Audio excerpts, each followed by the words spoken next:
සමාජ මාධ්‍ය කළඹන විශ්ව කොඩිකාරගේ ඒ සංවේදී වීඩියෝවේ ඇත්තම කතාව මෙන්න. විශ්ව කොඩිකාර කියන්නේ අපේ රටේ ඉන්න දක්ෂ වගේම අතිශය ජනප්‍රිය රංගන ශිල්පියෙක්.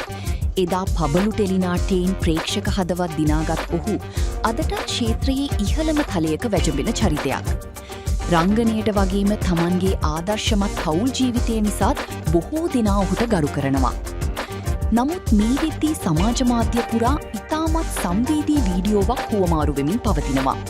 ඒ විශ්ව කොඩිකාර විදේශගත වන අවස්ථාවේදී ඔහුගේ ආදරණීය බිරිඳ සහ දරු දෙදෙනා ඔහු බදා වැළඳගෙන හඬා වැටෙන දර්ශන පෙළක්.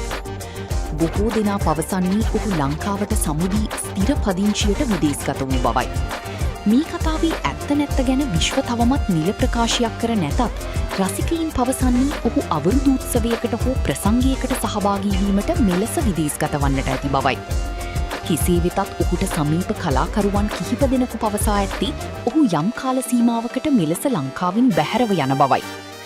තමන්ගේ ආදරණීයන්ගෙන් වෙන්වී යන මොහොතක දැනෙන ඊ වේදනාව මේ වීඩියෝවින් කාටත් දැනෙනවා. ඒ නිසයි මෙය මේ තරම් වේගයෙන් සමාජ මාධ්‍ය තුළ හුවමාරු වන්නේ. ඔබත් මේ ගැන දරන අදහස පහලින් කමෙන්ට් කරන්න.